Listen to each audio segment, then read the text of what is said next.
Hoy, en Informe Especial, el mayor fraude ocurrido en la historia del ejército y las redes de corrupción en algunas unidades militares. ¿Cómo fue posible que un coronel, un cabo y varios suboficiales lograran burlar todos los controles internos y quedarse con fondos de la ley reservada del cobre para su propio beneficio? Lo que está haciendo el ejército y las nuevas aristas que podrían hacer más delicada la situación. Esto es Informe Especial.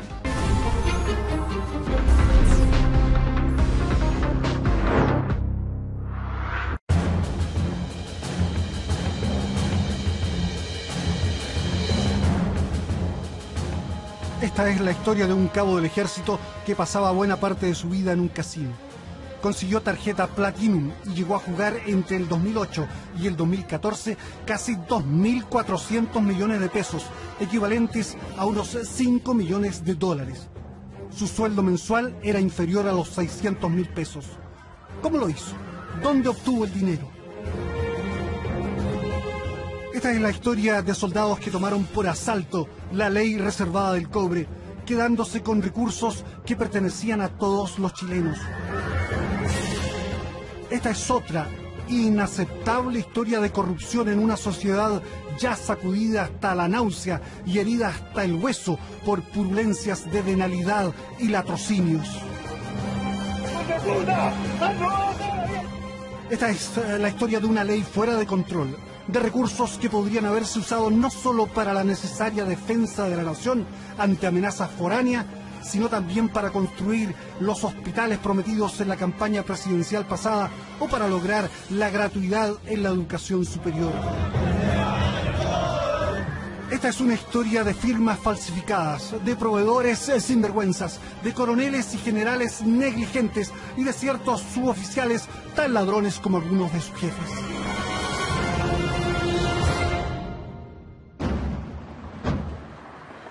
Edificio Ejército Bicentenario. Cristal y concreto, arquitectura moderna agregada a los añosos arsenales de guerra. Bachelet inició su construcción y Piñera lo inauguró. Se dijo que encarnaba la transparencia de los nuevos tiempos. Pese a su vanguardismo tecnológico, las cámaras de los estacionamientos no captaron ese 3 de marzo del 2014 al coronel Clovis Montero cuando le entregaba al cabo Juan Carlos Cruz Valverde una bolsa negra repleta de dinero. Montero dice que fueron 35 millones, Cruz afirma que fueron 15 millones. Lo cierto es que la operación, fraguada aquí, fue perfecta. Francisco Huincahue Necuñir, dueño de la empresa Frasim, aceptó confeccionar 4 facturas por trabajos no prestados al CAF, el Comando de Apoyo a la Fuerza de la División de Mantenimiento del Ejército, por un total de 50.041.080 pesos. Los documentos estaban firmados por el teniente coronel Pedro Ferrer, el coronel Jorge Silva Hinojosa y el general Héctor Ureta Chinchón. Nadie advirtió aquí que las firmas habían sido falsificadas por el cabo Cruz. Tampoco llamó la atención que el coronel Montero, de la Contraloría del Ejército, pidiera acelerar el pago de los 50 millones. El Banco del Estado transfirió los fondos a Huincahue. Este descontó el IVA, descontó una comisión de un 15% y el resto lo entregó a los uniformados. ¿Procedencia del dinero? Saldos de la ley del cobre, es decir, fondos no gastados y sobrantes del 10% de las ventas de Codelco destinado a la compra de armas, combustible y mantenimiento de las Fuerzas Armadas. Ya sea por el cambio de peso a dólar o de otras circunstancias, quedan estos remanentes. Se requiere gente muy especializada para abordar estos recursos y que son precisamente quienes estaban a cargo de su custodia. Ellos eran parte de la cadena de control y quebraron esa cadena de control, por lo tanto fueron aprovechando esa vulnerabilidad que se produjo donde cometieron este ilícito. Nadie notó el desfalco y marzo del 2014 fue una fiesta para el cabo Cruz. En el casino jugó 82.466.225 pesos. Su pareja, Elizabeth Vega Escobar, lo acompañó en el delirio con las tragamonedas y se gastó 10.349.550 pesos. Las farras ludópatas de hasta 20 días al mes en el casino a costa del fisco podrían haber seguido indefinidamente porque el dinero fácil parece fascinar a delincuentes con o sin uniforme.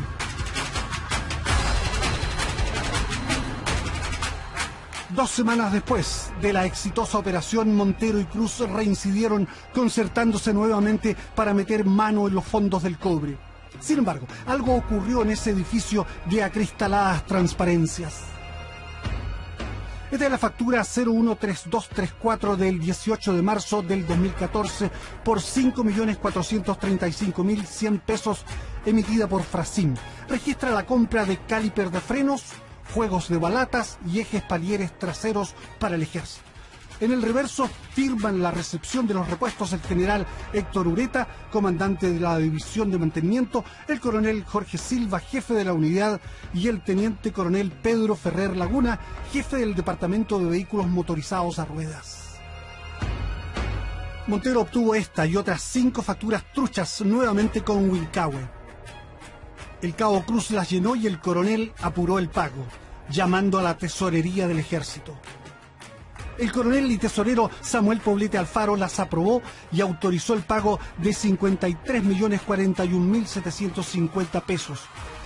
Pero luego a Poblete se le ocurrió revisar las facturas, llamándole la atención la firma de Pedro Ferrer, quien suscribe como teniente coronel, siendo que había sido ascendido a coronel y ya no estaba en mantenimiento, sino en la división de escuelas. Telefonió a Ferrer y este negó tajantemente haber firmado las facturas. Poco después entró a su oficina el coronel Clovis Montero y Poblete le preguntó: Oye, tú que estás en la Contraloría, tengo un problema con una situación de unas firmas falsas que se me presentó. Me estás cagando, Samuel. ¿Perdón? ¿Qué pasa? Explícame por qué te estoy perjudicando. Al informarse que al día siguiente vendría Ferrer a revisar los documentos cuestionados, Montero le pide que suspenda la reunión. Poblete se niega y deduce que su interlocutor está en problemas. Montero llama a Ferrer buscando una salida, pero este rechaza airado cualquier arreglo. Desesperado, Montero habla con Wilcahue y le pide que mediante un vale vista devuelva los millones transferidos horas antes. Wilcahue acepta y al día siguiente Montero entrega el vale vista a sus superiores, reintegrándose el dinero a la cuenta del ejército. Pero como una pesada oruga de tanque, la maquinaria administrativa y judicial ya rueda sobre él y sobre Cruz. Los coroneles Ferrer y Silva y el general Ureta ratifican que sus firmas fueron falsificadas y pericias caligráficas confirman el engaño. Ferrer declara que ni siquiera existe el Departamento de Vehículos Motorizados a Ruedas. Nuestros procesos demostraron a lo mejor ser ineficientes e incapaces de prever que esta situación iba a ocurrir dentro del ejército. Esto fue, sin embargo, una situación que fue detectada por el ejército y denunciada inmediatamente una vez que se tuvo conocimiento de esta situación. El cabo Cruz confiesa y dice conocer desde el 2009 al coronel Montero. Agrega que en febrero del 2014 el oficial le insinuó hacer una cosita por ahí. Preguntándole luego, ¿no tienes algún saldo por ahí? Él habría respondido, lo voy a ver y le aviso. En reunión posterior, Cruz le señala que detectó un saldo, pero que el coronel debe conseguir un proveedor para las facturas. Montero le habría dicho entonces: No te preocupes por las facturas, yo me las consigo. También te puedo dar los 2 presupuestos de otros proveedores, más la cotización de la Frasim, pero tú te encargas del resto. Recibidas las facturas, Cruz elabora actas de adjudicación, las órdenes de pedido y las actas de recepción. Fui yo quien realizó las firmas de los 3 oficiales. Yo mismo me encargué de conseguir el timbre del general Ureta. Ese artículo lo compré en 3.000 pesos en un local de la calle Nueva York, aproximadamente el 21 o 22 de marzo. No mantengo la boleta de esa operación, ya que por miedo destruí esa evidencia. El timbre del general Ureta lo boté a la basura de mi casa después de haberlo utilizado. Mi accionar no despertó sospechas de nadie, ya que es habitual que en mi trabajo me vincule con facturas de proveedores del ejército. Mensualmente recibo en el CAF a lo menos 100 o 150 facturas. Descubierto el fraude, Cruz declara que en su última reunión con Montero este le habría dicho: Aquí quedó la cagada, se destapó la olla y estamos hasta el pico. Yo soy coronel, tengo más de 30 años de servicio. Yo no voy a tener cara para pasearme por los pasillos, por lo tanto aquí vas a tener que echarte la culpa tú, o bien arráncate. Cruz señala que él respondió que no se arrancaría y que tampoco asumiría la responsabilidad total del desfalco. El dactilógrafo y avesado digitador Juan Carlos Cruz tiene 35 años. Es soltero y tiene 2 hijos. Su pareja es Elizabeth Vega. Cruz siempre tuvo buenas calificaciones y registra nutridas felicitaciones. Encargado de recibir facturas y mandarlas a pago, es descrito como una persona eficiente. Tenía muchos amigos a los que prestaba dinero. Junto a camaradas almorzaba en el club hípico y conocía al dedillo el rodaje del Comando de Apoyo a la Fuerza. Interrogado por la fiscal militar Paola Jofré sobre si recibiría dinero por la gestión que le encomendó Montero, Cruz declaró: Mi coronel Montero nunca me habló de montos, pero se subentendía que yo iba a recibir algo de dinero por lo que yo estaba haciendo. Preguntado si con anterioridad a las 6 facturas recibió dinero de Montero u otra persona para gestionar operaciones de similar naturaleza, Cruz mintió. No usía, nunca. La versión de Montero difiere de la entregada por Cruz. No recuerdo la fecha, pero la primera quincena de marzo se comunica conmigo el cabo Cruz del Comando de Apoyo a la Fuerza y me pregunta si yo puedo conseguir algunas facturas para la DIVMAN. Le pregunto el monto y él me dice 50 o 55 millones de pesos. Ante eso yo le digo que me podría contactar con alguien que conozco y que era un proveedor. Montero llamó a Huincahue. Lo conocía, dice, porque le compraba empanadas y otros insumos para su negocio en un Pronto Copec atendido por su hermana Ana Montero. Huincahue le dejó allí un bolso negro con las facturas que luego entregó al cabo Cruz, quien falsificó las firmas. Montero insiste en que pensó que esto era para la división de abastecimiento y correspondía a una petición del general Ureta. Agrega que nunca antes pidió facturas falsas, aunque matiza: Que yo recuerde, nunca le pedí facturas falsas al señor Huincahue. No lo puedo asegurar con certeza absoluta. El coronel negó también haber sugerido a Cruz hacer una cosita con la ley del cobre. Clovis Montero, 52 años, casado, 2 hijos, ganaba 2.600.000 pesos mensuales y poseía un mini market. Se desplazaba en un Audi y vivía en un departamento frente al Club Providencia, donde jugaba tenis. Su mujer es socia de empresas comerciales e inmobiliarias. Aparentemente, dinero no le faltaba al oficial. Tratando de reunir pruebas a su favor, llamó a Danilo Alarcón, un ex cabo e ingeniero informático relacionado con el mundo deportivo. Aquí se le ve ataviado para ir al matrimonio de Arturo Vidal. Alarcón era amigo de Cruz y juntos compraron el concierto Un caballo fina sangre. En la grabación que obtuvimos de fuente externa lamentan las declaraciones de Cruz. ¿La cagó? ¿Lo reconoce que la cagó? ¿Y por eso el motor hablando ahí? ¿Qué te dijo el weón? Mire, la weá que está teniendo solución, no necesita ser importante. Yo no entiendo por qué me involucró a mí Danilo, weón. Pero no importa, si ya la weá está hecha, ya hay que solucionar la weá. Te prometo que no entiendo cómo tiene esa tremenda capacidad de mentir, weón. Bueno, pero lo importante es que está recapacitando. De ingeniero, te van a llevar un palito de galina. Claro, Te van a hacer mierda, weón. se ha seguido mintiendo. Mejor, weón, actuar con la verdad. Le dije, weón, para que andes con weón. El coronel y el cabo fueron internados en este recinto militar de Peñalolén, donde llevan presos 1 año y 7 meses. Hubo rumores y preguntas en el ejército, aunque todo fue manejado con discreción. ¿Habían más implicados? ¿Estaban involucrados generales? ¿Cómo se asocian para delinquir un cabo y un coronel? La sensación que nosotros sentimos, y usted que tiene gran experiencia al respecto, es que recibimos fuego amigo por la espalda, precisamente de gente a la cual le habíamos entregado la confianza de poder administrar estos recursos. Los inculpados reconocieron en el tribunal haber recibido dinero por 4 facturas anteriores falsas. Huincahue narró el encuentro con Montero. Le entregué el dinero en sus manos, millón por millón, menos el IVA y el 15% del neto correspondiente a la comisión que le cobré por el favor, por lo que le entregué un total de 35 millones aproximadamente en su auto, que es un Audi blanco. Según lo manifestado por el coronel, era para ayudar al hijo de un suboficial de la División de Mantenimiento que se encontraba enfermo. Montero afirmó que el dinero lo entregó íntegramente a Cruz, quien solo reconoció haberse embolsado 15 millones y que el resto quedó para el coronel.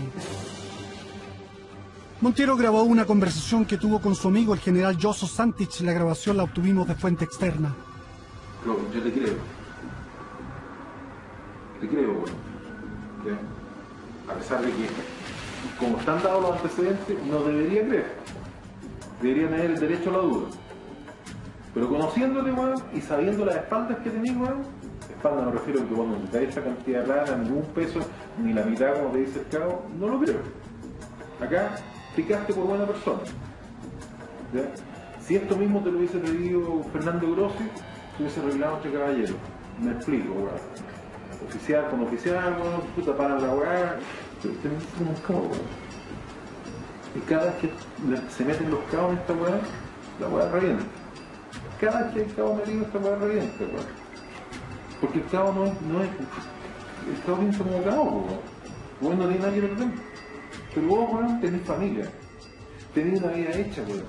Tenés un prestigio hecho, tenés una amistad, weón, como un montón de weón hechos. Santich recuerda algo extraño y probablemente confunde el Mercurio con Canal 13. Con el González tuvimos que ir una vez al Mercurio, weón, a hablar con el weón jefe del Mercurio por una cagada que se venía por el Sutherland. Yo era Contralor, general, él era coronel, jefe del comunicacional, cuando Emilio Sutherland tenía un programa, weón, que iba a hacer mierda al ejército. Entre, weón, los autos comandos que salía con la señora, weón, entre el cabo, weón, del regimiento logístico que acusaban a medio mundo, puta, ni de weón. Entre weones que estaban filmando ahí el edificio de los generales, como andaban los mayordomos usando perros, y como la señora de algunos generales salían los autos comandos para afuera, weón. Bueno, ese González, o sea, yo con González tengo un nivel de confianza. Te lo estoy diciendo, te lo estoy diciendo el primer día, la cagaste, weón. Y menos un cabo. Yo te llamaba general, weón, el coronel, no el cabo. Lamentablemente, weón, yo no estoy adentro, porque si yo estaría adentro, weón, estaría quedándolo, weón, estaría con esta misma actitud, o sea, ordenemos. Montero reitera a Santich que solo entregaba los sobres con las facturas. Tú eres el mensajero de la muerte. ¿Ah? Sí. Bueno, eso es lo que hay que decir. Y tenés que hacerte un tip, weón. Yo era el mensajero del diablo. Alguien averió el servidor computacional del Comando de Apoyo a la Fuerza y borró datos incriminatorios, pero ya el escándalo de corrupción militar estaba desatado. Los fraudes pasaron a 103 millones y con cada revisión el monto se disparaba. Probablemente nunca ha estado Chile tan bien apertrechado en equipamiento militar. Aviones F-16, fragatas británicas y tanques alemanes Leopard. Drones, un satélite de vigilancia, soldados profesionales, cañones, cohetes y misiles. Una situación muy distinta a la vivida en 1978, cuando, debilitado, Chile estuvo a punto de ser invadido por una belicosa Argentina armada hasta los dientes. Hoy, ningún vecino arriesgaría una aventura militar contra Chile. El poderío actual proviene de la Ley Reservada del Cobre, legislación secreta originada en 1958. Modificada varias veces, destina a las Fuerzas Armadas el 10% de las ventas de Codelco. En 20 años, y gracias a la bonanza de precios, la suma ascendió a unos 20.000 millones de dólares. En los primeros 6 meses de este año, con baja brutal del precio del cobre, casi el 100% del aporte de Codelco al fisco fue a las Fuerzas Armadas, es decir, 529 millones de dólares. ¿Nuestra estabilidad política desde la reconstrucción democrática se debió en parte a esa ley secreta? Algunos creen que permitió tranquilizar a los militares y comprar la democracia. Pagamos el retorno a la democracia. Le pagamos en tranquilidad a las Fuerzas Armadas, entregarle un volumen importante, haciéndolo importantes actores, llevándola al siglo XXI. Lo que no ha hecho en salud, lo que no ha hecho en educación, lo que no ha hecho en muchas cosas, sí lo ha hecho con los militares. ¿Quién controla el uso de los recursos de la ley secreta del cobre? ¿Llevan la Contraloría y el Parlamento el escrutinio de lo gastado? Esos controles no existen, por lo tanto nos preocupa a nosotros como parlamentarios que una parte importante del presupuesto de la nación, de presupuesto de la defensa nacional, se maneje sin la transparencia debida y sin los mecanismos de control adecuados. Si la fiscalización de la Contraloría es mínima y la del Parlamento inexistente en el gasto mayor de la ley del cobre, el control de los pagos menores por arreglos y repuestos es más raro aún. Si tomamos una factura cualquiera y nos metemos en el sitio de internet de impuestos internos escribiendo el RUT de la empresa y el número de la factura, el servicio nos dirá inmediatamente si está autorizada. Esta tarea elemental que ahora estamos haciendo con una factura de Fuentes Quintanilla habría evitado cientos de fraudes, pero nadie la hacía en el Comando de Apoyo a la Fuerza. Relajo de control, falta de control o interesado descontrol. El escándalo actual y las investigaciones en cursos revelan que oficiales superiores metieron las manos. Pero vamos por partes. La prensa no se ocupó mucho en profundizar el caso, con excepción de The Clinic, que hizo una serie completa, incluyendo una entrevista no presencial con el propio coronel Montero encerrado en Peñalolén. La fiscal Joffre revisó facturas anteriores al 18 de marzo del 2014 y el fraude escaló vertiginosamente. Se detectaron 2.500 facturas presuntamente irregulares, faltando por revisar otras 8.000.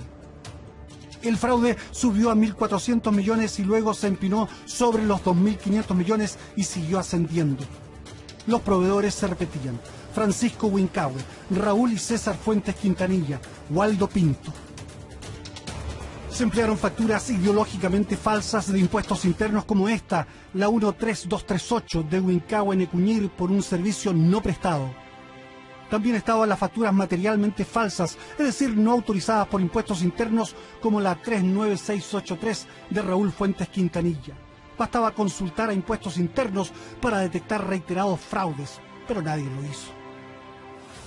El malogrado servidor computacional del CAF y los celulares supuestamente perdidos no detuvieron la investigación. Un móvil de Cruz reveló sugerentes mensajes a su amigo el Cabo Meléndez, conocido como Pitroco. Rebaja los 250 de las que dicen 2013. Esas no te las van a cobrar porque son economía. Solo te pido que me cuides la espalda. Son como 150 palos en total que tienes que rebajar de la primera orden de infraestructura.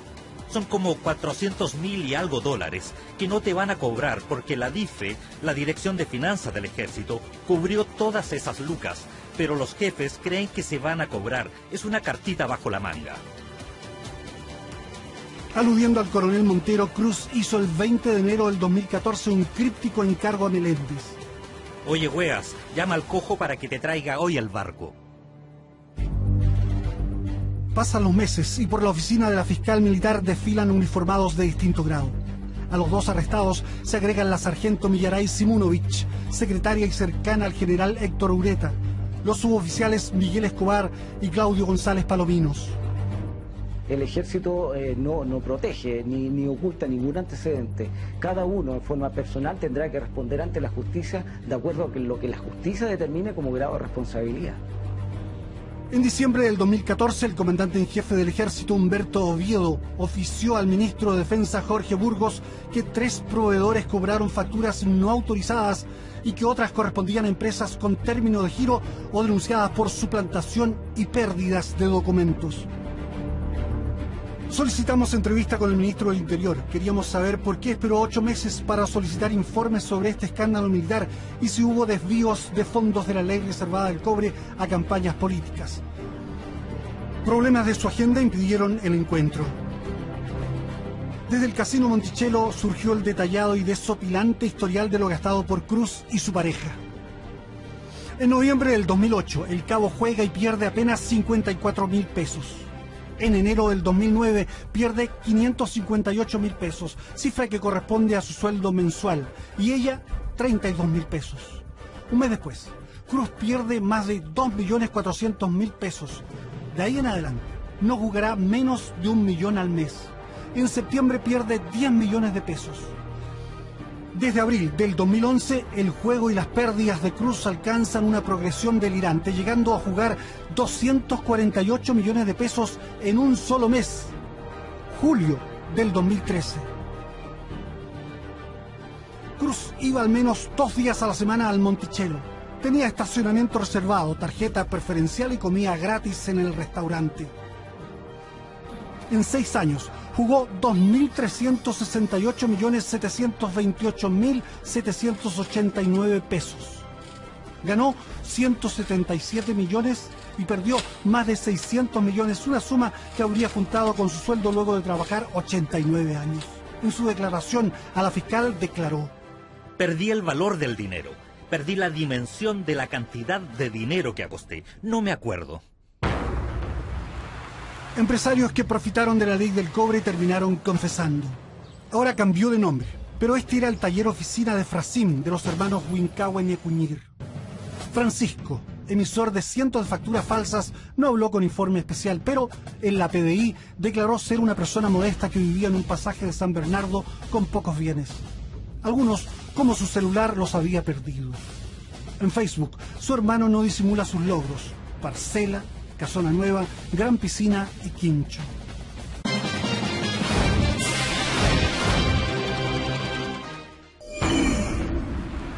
Empresarios que profitaron de la ley del cobre terminaron confesando.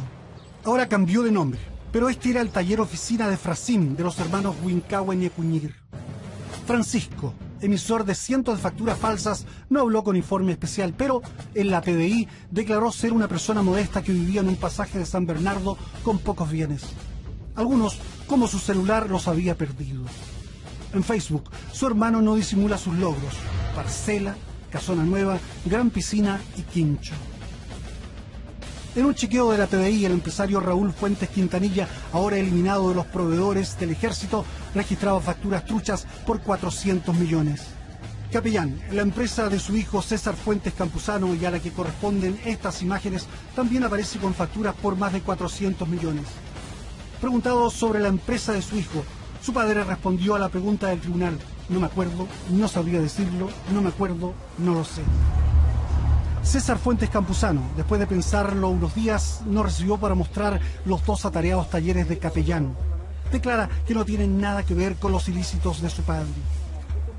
Bueno, Inversiones Capellán no pertenece al fraude que hay contra el ejército. Se han hecho los trabajos, están los respaldos, están los talleres, está toda una infraestructura, personal, mecánica, equipamiento para realizar trabajo y desarrollo de estos mismos. Pero la fiscal Jimena Chong, quien investiga la participación de civiles en el fraude, apunta a Capellán y a Fuentes Campuzano. También aparece con un monto defraudado en su calidad de representante legal de la sociedad Capellán, sociedad anónima, y la investigación nuestra se ha orientado principalmente tanto a desvirtuar que haya sido posible que hayan realizado las operaciones de las cuales dan cuenta, en definitiva, esta factura. Y es un elemento que a nuestro juicio ya se encuentra suficientemente acreditado, al punto que nosotros ya pedimos audiencia de formalización respecto de Fuentes Quintanilla, respecto de Fuentes Campuzano y una ampliación de la formalización que ya tenemos respecto de Huincahue Ñecuñir. Fuentes dice que Capellán nunca entregó facturas falsas, aunque señala que algunas pudieron ser clonadas. ¿Nunca ha pagado coima? Nunca.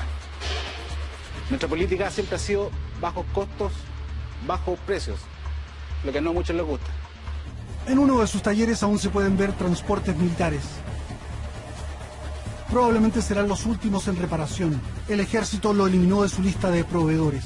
Esto implica perder un 30% de su negocio. Un 40% corresponde a reparaciones de vehículos policiales y el resto a particulares.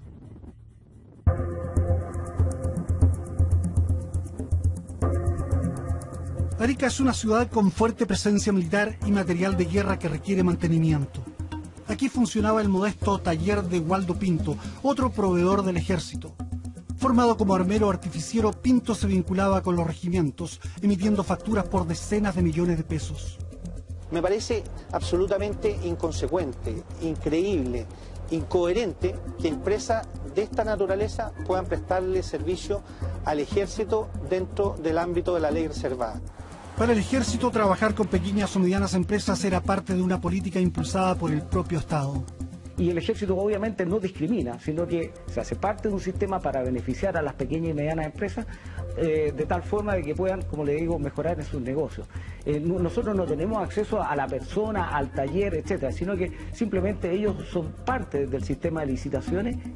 Waldo Pinto declaró en Arica que oficiales del ejército lo obligaban a darles un porcentaje del valor de las facturas. Pero eso lo veremos más adelante, pues entre los involucrados aparece un coronel que fue ascendido momentáneamente a general de la República.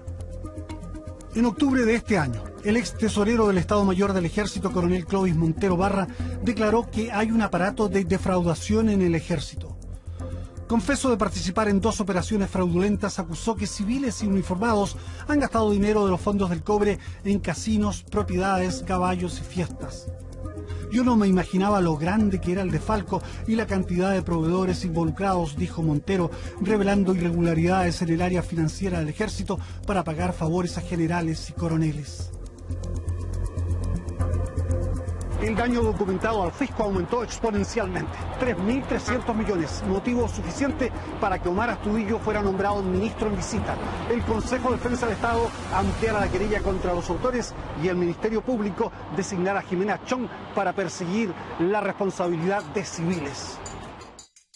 Pero el asalto a los fondos del cobre no era cosa nueva. En el 2011 fue investigado un caso en el que aparecían nombrados los suboficiales Claudio González Palominos, Miguel Escobar, la cabo Millaray Simunovich, el proveedor Raúl Fuentes Quintanilla y su hijo César Fuentes Campuzano.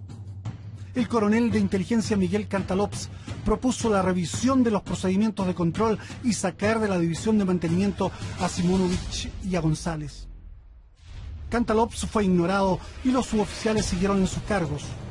Hoy están acusados de tramitar facturas falsas entre el 2010 y el 2014. En careo efectuado con Miguel Escobar hace un mes, González Palominos señaló: Sí, es efectivo que yo a contar del año 2010 comencé a pasarles facturas de la empresa Raúl Fuentes Quintanilla, capellán para falsificarlas en su contenido y darle trámite de pago para posteriormente ganar un porcentaje por estas gestiones. Todo esto se realizó en una reunión de camaradería en el Club de Campo de Rondizoni, donde él me propuso tales gestiones a cambio de dinero. Escobar retruca diciendo que todo es falso. González fue careado después con la ahora sargento Simunovich. Sí, es efectivo que le pasaba a la funcionaria que tengo a mi lado las facturas, boletas, órdenes de compra, para que ella hiciera las firmas de las mismas. Esto ocurrió desde el año 2010 al 2014. Simunovich declara que todo es falso y que nunca el suboficial le entregó dinero. Ahora, los tres están presos en el regimiento de policía militar en Peñalolén. Hace poco más de un mes el ascenso a general del coronel Juan Guerra Basáez, ya aprobado por el gobierno, fue anulado luego que fuera citado a declarar en la denuncia por fraude con la ley del cobre. Simultáneamente el ejército reiteró su compromiso para esclarecer los hechos, determinar responsabilidades y mejorar los procesos vulnerados en forma dolosa. Es probable que el fin de la carrera militar de Guerra Basáez tenga que ver con este taller de calle Andacollo en Arica, perteneciente a Waldo Pinto, quien fuera funcionario del ejército durante 35 años. Se independizó y en los regimientos Rancagua, Huamachuco y Logístico hablaba con oficiales y suboficiales de material de guerra. Sus presupuestos iban al Comando de Apoyo a la Fuerza en Santiago. En declaración judicial dice haber trabajado con muchos oficiales, entre ellos los coroneles Juan Guerra y Jorge Silva. Señala que nunca entregó facturas en blanco, pero recuerda haberle tenido que dar un porcentaje de una factura por arreglo al coronel Héctor Ureta. La coima correspondió a un 50% del total que le pagaron por la factura y el dinero se lo entregó en la maestranza del regimiento logístico. Denuncia también que tuvo que comprarle útiles de escritorio al entonces mayor Juan Guerra y que correspondía a un porcentaje del 35% de la factura. Pinto declara que tenía que dar plata para los aniversarios de las unidades de material de guerra y reparar dependencias en forma gratuita. Fuimos a buscar a Pinto, pero nos encontramos con el taller cerrado con candado. Luego de una espera apareció don Jorge. Señor, ¿usted es amigo de él? ¿Trabaja con él? No, yo vengo porque tengo esa máquina. Yo casi no lo veo, se viene de repente. Muy de vez en cuando. Claro. Y yo tampoco vengo, estoy en las tardes, hace un rato, ahora por casualidad. Yo lo que veía acá, camiones que se pintaban de repente. ¿Camiones del ejército? Sí, pero ya hace tiempo que no... ¿Hace tiempo que no vienen? No vienen. ¿Siempre está así, tan vacío, o cuando estaba funcionando antes de que se pusiera a la venta? No, siempre estaba así vacío. Pues. ¿Vacío? Sí. ¿Y hace cuántos meses me decía usted que esto está a la venta? No hace mucho. ¿Y usted veía aquí camiones del ejército, me decía? Sí, pero muy a lo lejos, nunca vi alto trabajo ni...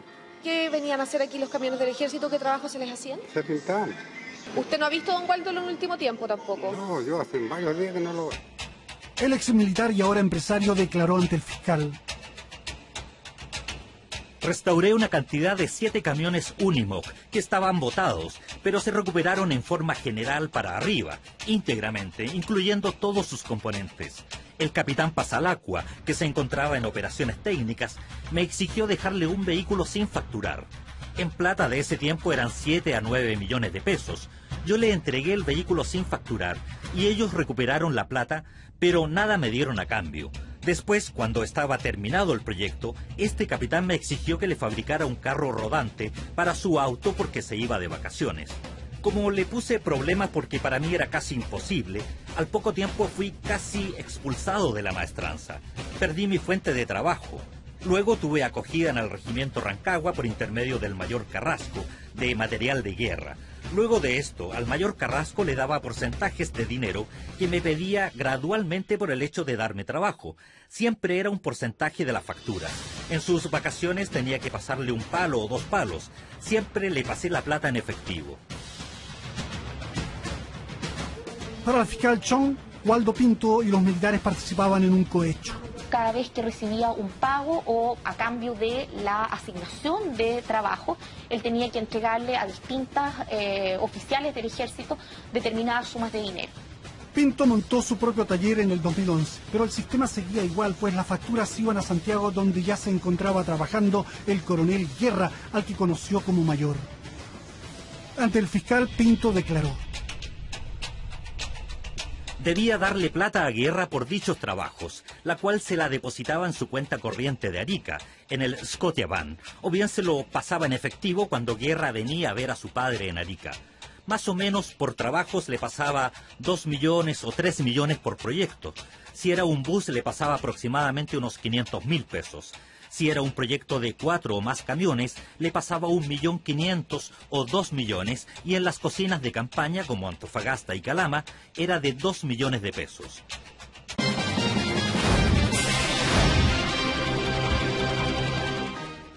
Pinto montó su propio taller en el 2011, pero el sistema seguía igual, pues las facturas iban a Santiago, donde ya se encontraba trabajando el coronel Guerra, al que conoció como mayor. Ante el fiscal, Pinto declaró: debía darle plata a Guerra por dichos trabajos, la cual se la depositaba en su cuenta corriente de Arica, en el Scotiabank, o bien se lo pasaba en efectivo cuando Guerra venía a ver a su padre en Arica. Más o menos por trabajos le pasaba 2 millones o 3 millones por proyecto. Si era un bus le pasaba aproximadamente unos 500.000 pesos. Si era un proyecto de 4 o más camiones, le pasaba 1.500.000 o 2 millones, y en las cocinas de campaña, como Antofagasta y Calama, era de 2 millones de pesos. Este comprobante del Scotiabank prueba que Pinto hizo en octubre del 2011 un depósito al coronel Guerra por 500.000 pesos. La última vez que Guerra me pidió plata fue en enero o febrero de este año, cuando vino de vacaciones. Me fue a ver a mi taller a pedirme plata por los trabajos terminados en el regimiento logístico, pero en esa oportunidad no le pasé ya que no tenía. Según Pinto, esta última vez Guerra le pidió que destruyera los depósitos y cuentas bancarias y que no se preocupara porque no le iba a pasar nada. Guerra declaró que los depósitos en su cuenta correspondían a devoluciones de préstamos que había hecho a Pinto. Las declaraciones de Pinto no pararon ahí. Involucró también al coronel Silva Hinojosa. Dice que tuvo que pagarle una comida a él y comitiva de 7 personas en el restaurante El Arriero de Arica, que le costó 350.000 pesos. Pinto acusa que Silva le habría advertido que me siguiera portando bien, ya que todo lo que él o el departamento pudiera necesitar, el nexo sería el suboficial Ávila. Consecuente con esto, todos los proyectos que se entregaban a partir de ese momento, debía pagarle un porcentaje a Ávila, al cual le depositaba en su cuenta. Luego él cambió a que se le depositara en la cuenta de la señora del suboficial Ávila. Respecto del general Héctor Ureta, Pinto señala que cuando vino a Arica debió financiar un ágape para el oficial que le costó 350.000 pesos. Su declaración ha sido una granada cuyas esquirlas tocan a más oficiales. Pinto menciona al mayor Patricio Álvarez del Canto, funcionario de finanzas en Iquique. Acota que muchos trabajos ordenados eran luego suspendidos. Y yo debía devolver el remanente de esos dineros. Las devoluciones eran por intermedio de vales vistas y debía llevarles el efectivo a Iquique, a su departamento en Archipiélago de los Lagos. Los últimos trabajos del 2013 y 2014 se hicieron con el mismo método con vales vista a nombre de Álvarez del Canto y Juan Carlos Cruz Valverde. El ex proveedor entregó celular con correos y mensajes acreditando los hechos revelados. Pinto rehusó hablar con Informe Especial y alegó inocencia en su testimonio judicial. En mí no ha habido dolo, ni malversación, ni ningún otro ilícito con respecto a mi ejército de Chile, que fue mi cuna formadora. La fiscal Chong investiga a 12 proveedores del ejército. Respecto a la forma de operar de los corruptos, parece considerar que actuaban como una suerte de bandas delictuales. Podríamos estar en presencia de distintas agrupaciones de oficiales y suboficiales del ejército que defraudan al fisco por el mismo modo de operar, pero de manera, digamos, independiente unas de otras. El flagelo de la corrupción parece haber golpeado a muchas instituciones relevantes y respetables de la sociedad chilena. El ejército es parte de la sociedad y se nutre de la misma sociedad a la cual nosotros servimos. Por lo tanto, nosotros también tenemos las mismas virtudes y debilidades que tiene toda la sociedad. Ciertamente que aquí se cometieron errores y gente de nuestra institución cometió errores profundos. No obstante, la gran mayoría del ejército, el resto de los más de 40.000 hombres y mujeres, creo que estamos preocupados de que esta situación se clarifique y la gente responsable cumpla, digamos, con lo que la justicia determine. Informe Especial solicitó entrevistas al ministro de Defensa y al comandante en jefe del ejército, que le respondieron que lo harían una vez que hablaran ante los diputados de la Comisión de Defensa. Junto con colaborar en los procesos en curso, el ejército rescindió contratos con proveedores, contrató una auditoría externa y ha fortalecido toda su contraloría interna para evitar fraudes. Mientras prosiguen las investigaciones en los ámbitos parlamentario, judicial civil y judicial militar, una discusión necesaria, un debate imprescindible se abren respecto del uso más eficiente de los recursos de la ley reservada del cobre en beneficio de todos los chilenos. Informe Especial.